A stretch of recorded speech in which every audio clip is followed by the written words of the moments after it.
Hi guys, అందరికి కూడా good morning. ఇవాళ వీడియోలో ఏంటంటే బ్యాంక్ ఆఫ్ బరోడా నుంచి అయితే జాబ్ నోటిఫికేషన్ అనేది అయితే రిలీజ్ అయింది. So online application starting date వచ్చేసరికి 23వ తేదీ జూలై 2025 స్టార్ట్ అయ్యి 12వ తేదీ ఆగస్ట్ 2025 నాటికైతే ఎండ్ అయితే అవుతుంది. సో మొత్తం ఏమేమి వేకెన్సీ రిలీజ్ అయ్యాయి, సో దానికి ఎలిజిబిలిటీ ఏంటి, దాని నుంచి సెలక్షన్ ప్రాసెస్ ఏంటి మొత్తం కూడా చూద్దాము. వీడియోను ఎవరైనా కానీ కొత్తగా చూస్తున్నట్లయితే please like, share and subscribe చేసుకోవడం అయితే మర్చిపోదండి గైస్. వచ్చేసరికి ఎలిజిబిలిటీ క్రైటీరియా అయితే చెక్ చేద్దాము.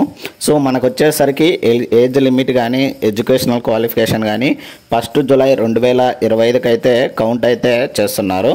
సో ఫస్ట్ వచ్చేసరికి మేనేజర్ అండి, డిజిటల్ ప్రోడక్ట్కి సంబంధించి ఇది వచ్చేసరికి స్కేల్ 2 కిందకైతే తీసుకుంటున్నారు. సో మొత్తం రిలీజ్ అయిన వేకెన్సీస్ వచ్చేసరికి 7 వేకెన్సీస్ అయితే రిలీజ్ అయ్యాయి. నెక్స్ట్ ఏజ్ లిమిట్ విషయానికి వచ్చేసరికి మినిమం 24 సంవత్సరాలు ఉండాలి, మ్యాక్సిమం వచ్చేసరికి 34 సంవత్సరాలు అయితే ఉండాలని అయితే చెప్తున్నారు. సో అది ఎప్పటికంటే 1 జూలై 2025 నాటికైతే కౌంట్ అయితే చేస్తారు. సో ఎడ్యుకేషనల్ క్వాలిఫికేషన్ విషయానికి వచ్చేసరికి so full time in BE లేదా బీటెక్ ఇన్ కంప్యూటర్ సైన్స్ లేదా కంప్యూటర్ అప్లికేషన్స్ లేదా ఇన్ఫర్మేషన్ టెక్నాలజీ లేదా ఎలక్ట్రానిక్స్ అండ్ కమ్యూనికేషన్స్ లేదా ఎలక్ట్రానిక్స్ అండ్ ఇన్స్ట్రుమెంటేషన్ అయితే చదివిండాలని అయితే చెప్తున్నారు. లేదా full time MCA from a recognized university లేదా ఇన్స్టిట్యూట్లో అయితే చదివిండాలని అయితే చెప్తున్నారు. సో దీనికి వచ్చేసరికి మినిమం 3 years అయితే ఎక్స్పీరియన్స్ ఉండాలని అయితే చెప్తున్నారు in the field of digital channel in scheduled commercial bank or technological అని చెప్తున్నారు. సో ఇది ఫస్ట్ సంబంధించి. నెక్స్ట్ సెకండ్ వన్ వచ్చేసరికి సీనియర్ మేనేజర్ అండి, డిజిటల్ ప్రోడక్ట్ సంబంధించి ఇచ్చేసరికి స్కేల్ 3 కిందకైతే సెలెక్ట్ చేస్తున్నారు. మొత్తం 6 వేకెన్సీ రిలీజ్ అయ్యాయి. సో ఏజ్ లిమిట్ విషయానికి వచ్చేసరికి మినిమం 27 సంవత్సరాల నుండి మ్యాక్సిమం వచ్చేసరికి 37 సంవత్సరాల వరకు అయితే ఇవ్వడం అయితే జరిగింది. సో ఎడ్యుకేషనల్ క్వాలిఫికేషన్ వచ్చేసరికి ఎవరైతే ఫుల్ టైమ్ బీఈ లేదా బీటెక్ ఇన్ కంప్యూటర్ సైన్స్ లేదా కంప్యూటర్ అప్లికేషన్స్ లేదా ఇన్ఫర్మేషన్ టెక్నాలజీ లేదా ఎలక్ట్రానిక్స్ అండ్ కమ్యూనికేషన్స్ కానీ ఎలక్ట్రానిక్స్ అండ్ ఇన్స్ట్రుమెంటేషన్ చదివింటారో వాళ్ళైతే ఎలిజిబుల్ అని అయితే చెప్తున్నారు. నెక్స్ట్ వచ్చేసరికి ఎవరైతే ఫుల్ టైమ్ ఎంసీఏ చదివింటారో రికగ్నైజ్డ్ యూనివర్సిటీ లేదా ఇన్స్టిట్యూట్ నుంచి వాళ్ళైతే ఎలిజిబుల్ అని అయితే చెప్తున్నారు. దీనికి వచ్చేసరికి మినిమం 6 years ఎక్స్పీరియన్స్ అయితే ఉండాలని అయితే చెప్తున్నారు. నెక్స్ట్ వచ్చేసరికి డిపార్ట్మెంట్ వచ్చేసరికి సెక్యూరిటీ అండి, మొత్తం 14 వేకెన్సీస్ అయితే రిలీజ్ అయితే అయ్యాయి. సో ఫస్ట్ వేకెన్సీ వచ్చేసరికి ఫైర్ సేఫ్టీ ఆఫీసర్ అండి, ఇది వచ్చేసరికి స్కేల్ 1 కిందకైతే సెలెక్ట్ చేయడం అయితే జరుగుతుంది. సో మొత్తం వేకెన్సీ వచ్చేసరికి 14 వేకెన్సీ అయితే ఉన్నాయి. సో ఏజ్ లిమిట్ విషయానికి వచ్చేసరికి మినిమం 22 సంవత్సరాల నుండి మ్యాక్సిమం 35 సంవత్సరాలు అయితే ఉండాలని అయితే చెప్తున్నారు. సో ఎడ్యుకేషనల్ క్వాలిఫికేషన్ వచ్చేసరికి full time in BE from a national fire service college Nagpur నుంచి అయితే చదివి ఉండాలని అయితే చెప్తున్నారు. లేదా full time bachelor degree from a recognized university లేదా ఇన్స్టిట్యూట్ నుంచి అయితే చదివి ఉండాలని అయితే చెప్తున్నారు.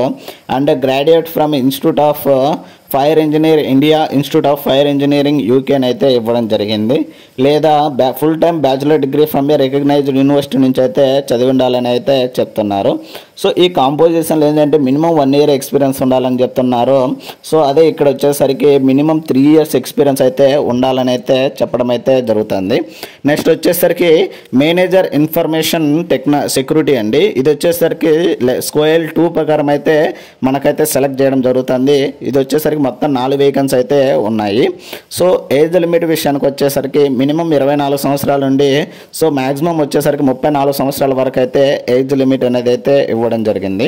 సో ఇక్కడైతే కొన్ని మ్యాండటరీ అయితే ఇవ్వడం జరిగింది. ఎవరైతే ఫుల్ టైమ్ బీఈ లేదా బీటెక్ ఇన్ కంప్యూటర్ సైన్స్ కానీ ఇన్ఫర్మేషన్ టెక్నాలజీ కానీ సో ఎలక్ట్రానిక్స్ అండ్ కమ్యూనికేషన్ చదివింటారో వాళ్ళైతే ఎలిజిబుల్ అని అయితే చెప్తున్నారు. సో లేదా ఫుల్ టైమ్ ఇన్ ఎంసీఏ లేదా ఎంఎస్సి కంప్యూటర్ సైన్స్ లేదా ఎంఎస్సి ఐటీ ఐటీ లేదా ఎంఎస్సి ఇన్ సైబర్ సెక్యూరిటీ చదివిన వాళ్ళైతే ఎలిజిబుల్ అని అయితే చెప్తున్నారు. సో నెక్స్ట్ వచ్చేసరికి ఎవరైతే ఇంకా ఇక్కడైతే కొన్ని మానిటరీ అయితే ఇవ్వడం జరిగింది. సిహెచ్ లేదా కాంప్టిఐ లేదా సెక్యూరిటీ ప్లస్ కానీ ఇవైతే చదివి ఉండాలన్నట్లయితే చెప్తున్నారు. సో క్యాండిడేట్ వచ్చేసరికి మినిమం 3 years అయితే ఎక్స్పీరియన్స్ అయితే ఉండాలని అయితే చెప్తున్నారు.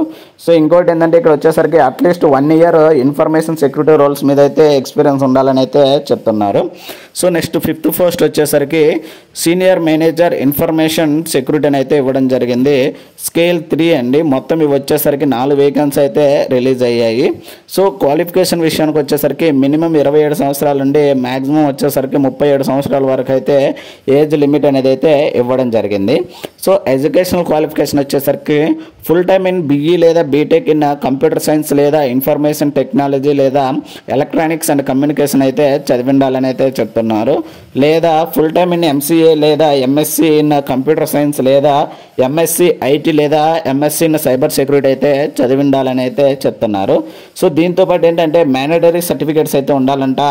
సిఐఎస్ఎస్పి లేదా సిఐఎస్ఎం లేదా సిఐఎస్ఏ అయితే మ్యాండేటరీ అయితే ఉండాలంట సర్టిఫికేషన్ అని అయితే.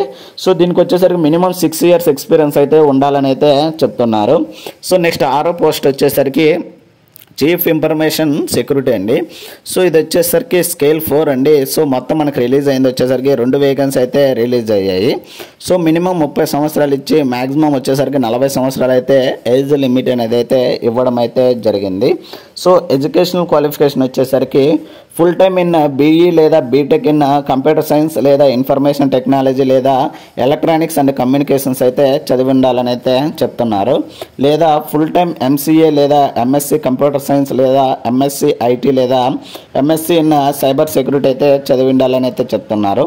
సో దీనికి వచ్చేసరికి మినిమం 9 years ఎక్స్పీరియన్స్ అయితే ఉండాలని అయితే చెప్తున్నారు.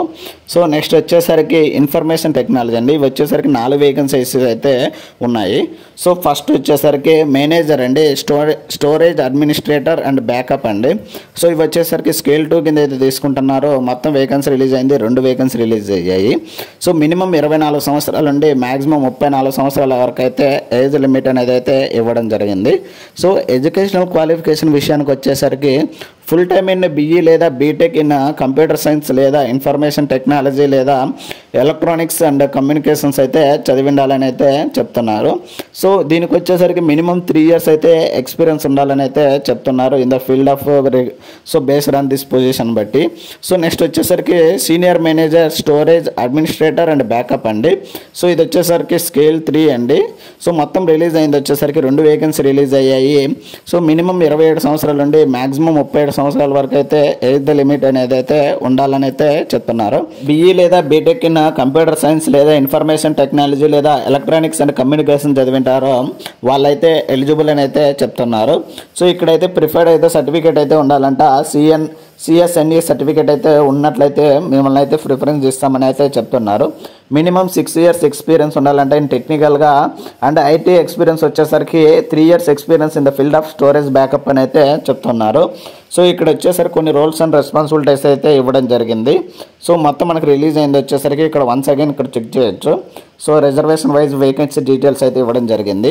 సో డిజిటల్ బ్యాంకింగ్ నుంచి మొత్తం రిలీజ్ అయింది వచ్చేసరికి దాంట్లో 2 పొజిషన్స్ రిలీజ్ అయ్యాయి. ఒకటి మేనేజర్ డిజిటల్ ప్రోడక్ట్, దాని నుంచి మొత్తం 7 వేకెన్సీస్ రిలీజ్ అయ్యాయి. సో నెక్స్ట్ వచ్చేసరికి సీనియర్ మేనేజర్ డిజిటల్ ప్రోడక్ట్ నుంచి 6 వేకెన్సీ రిలీజ్ అయ్యాయి. నెక్స్ట్ థర్డ్ వన్ వచ్చేసరికి సెక్యూరిటీ అండి, ఫైర్ సేఫ్టీ ఆఫీసర్ వచ్చేసరికి 14 వేకెన్సీ రిలీజ్ అయ్యాయి. ఇన్ఫర్మేషన్ టెక్నాలజీ విషయానికి వచ్చేసరికి manager storage administrator and backup వచ్చేసరికి 2 వేకెన్సీ రిలీజ్ అయ్యాయి. So security manager storage administrator and backup వచ్చేసరికి 2 వేకెన్సీస్ అనేది అయితే రిలీజ్ కావడం అయితే జరిగింది. సో నెక్స్ట్ ఏజ్ రిలాక్సేషన్ విషయాలు అవైతే చూద్దాము. సో ఎస్సీ ఎస్టీ క్యాండిడేట్స్ వచ్చేసరికి 5 years అయితే ఏజ్ రిలాక్సేషన్ ఇవ్వడం జరిగింది. ఓబీసీ వాళ్ళకి వచ్చేసరికి 3 years అయితే ఇవ్వడం జరిగింది. సో ఎవరైతే ఫిజికల్లీ హ్యాండిక్యాప్డ్ ఉంటారో వాళ్ళు వచ్చేసరికి జనరల్ అండ్ ఈడబ్ల్యూఎస్ వాళ్ళకి వచ్చేసరికి 10 years అయితే ఇవ్వడం జరిగింది. సో ఓబీసీ వాళ్ళకి వచ్చేసరికి 13 years అండ్ ఎస్సీ ఎస్టీ వాళ్ళకి వచ్చేసరికి 15 years అయితే ఏజ్ లిమిట్ అనేది అయితే ఇవ్వడం అయితే జరిగింది. So next X service man వాళ్ళకి వచ్చేసరికి జనరల్ అండ్ ఈడబ్ల్యూఎస్ వాళ్ళకి వచ్చేసరికి 5 years, ఓబీసీ వాళ్ళకి వచ్చేసరికి 8 years, ఎస్సీ ఎస్టీ వాళ్ళకి వచ్చేసరికి 10 ఇయర్స్ అయితే ఇవ్వడం అయితే జరిగింది.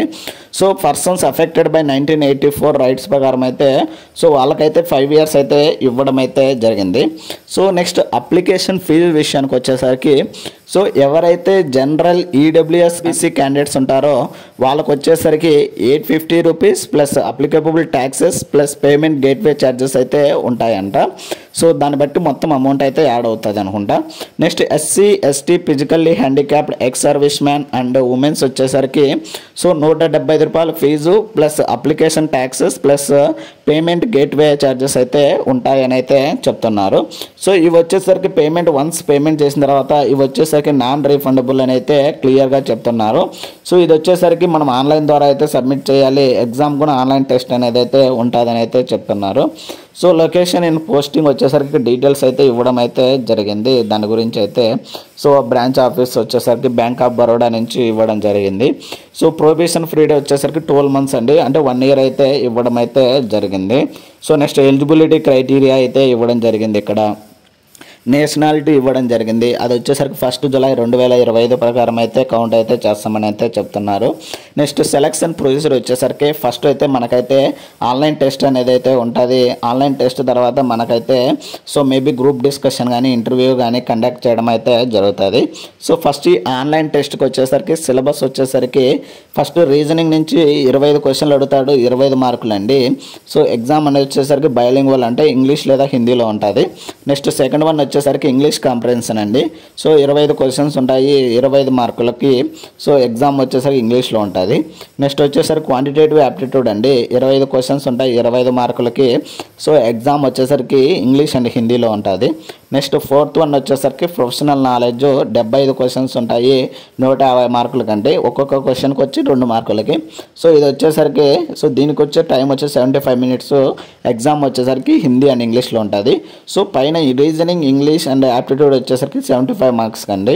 సో టోటల్గా మనకు వచ్చేసరికి 150 క్వశ్చన్స్ ఉంటాయి, 225 మార్కులకి అయితే ఎగ్జామ్ అయితే కండక్ట్ చేయడం జరుగుతుంది. 150 నిమిషాలు అయితే టైం అనేది అయితే ఇవ్వడం అయితే జరుగుతుంది. సో ఎగ్జామ్ అనేది వచ్చేసరికి మనకు సేమ్ ఇందాక చెప్పుకున్నాం కదా, ఇంగ్లీష్ అండ్ హిందీలో అయితే ఉండడం అయితే జరుగుతుంది. సో సెలక్షన్ ప్రొసీజర్ వచ్చేసరికి సో ఓసీ క్యాండిడేట్స్కి వచ్చేసరికి 40% అయితే రావాలి. సో ఈడబ్ల్యూఎస్కి వచ్చేసరికి 35% అయితే రావాలని అయితే చెప్తున్నారు. సో ఇక్కడైతే డీటెయిల్స్ అయితే ఇవ్వడం అయితే జరిగింది. సో ఎగ్జామినేషన్ సెంటర్స్ అయితే ఎక్కడెక్కడ ఇవ్వడం జరిగింది అనేది అయితే చూద్దాము. అహ్మదాబాదు, బెంగళూరు నుంచి బరోడా, భోపాల్, భువనేశ్వర్, చండీగఢ్, చెన్నై, డెహ్రాడూన్, ఢిల్లీ, ఎర్నాకుళం, గువాహతి నుంచి హైదరాబాద్, జైపూర్, జమ్మూ, కోల్కతా, పాట్నా, పూణే నుంచి నాగపూర్, ముంబై, లక్నో, రాయ్పూర్ అండ్ విశాఖపట్నం అండి. సో ఇవైతే మనకు ఆన్లైన్ టెస్ట్కి సంబంధించి ఎగ్జామినేషన్ సెంటర్స్ అయితే ఇవ్వడం అయితే జరిగింది. సో ఏదైతే ఇది మనకైతే స్క్రీనింగ్ టెస్ట్కి సంబంధించి అయితే ఫుల్ డీటెయిల్స్ అయితే. సో ఈ స్క్రీనింగ్ టెస్ట్ అయిపోయిన తర్వాత మనకైతే ఇంటర్వ్యూ అయితే చేయడం జరుగుతుంది. సో ఆ ఇంటర్వ్యూ తర్వాత మేబీ మనకైతే జాబ్ అనేది అయితే రావడం జరుగుతుంది. సో ఎలా అప్లై చేయాలంటే www.bankofbaroda.in అనే వెబ్సైట్లోకి వెళ్ళి సో అక్కడ కెరియర్ సెక్షన్లోకి వెళ్ళి అయితే అప్లై చేయాల్సింది అయితే ఉంటుంది. సో మీ యొక్క పేమెంట్ అయితే చేయాల్సింది ఉంటుంది. ఛార్జెస్ విషయాలు ఆల్రెడీ మనం చెప్పుకున్నాం కదా. సో ఎస్సీ ఎస్టీ వచ్చేసరికి 175 రూపీస్ అయితే పేమెంట్ చేయాలి. సో ఇలా పేమెంట్ అయితే కంప్లీట్ చేసి మీరైతే అప్లికేషన్ అయితే సబ్మిట్ చేయొచ్చు గైస్. సో దీనికి వచ్చేసరికి ఇక్కడ పోస్ట్ వైజ్ కొన్ని రోల్స్ అండ్ రెస్పాన్సిబిలిటీస్ అయితే ఇవ్వడం జరిగింది ఎవ్రీ పోస్ట్ వైజ్ అయితే. సో మీరైతే ఏ పోస్ట్కి అప్లై చేస్తారో అక్కడికి వెళ్ళి అయితే చెక్ చేసుకోండి గైస్. సో ఇది ఇవాళ వీడియోలో గైస్. ఇలాంటి మరిన్ని వీడియోస్ అండ్ మరిన్ని అప్డేట్స్ కోసం please like, share and subscribe చేసుకోవడం అయితే మర్చిపోద్దండి guys. Thank you for watching.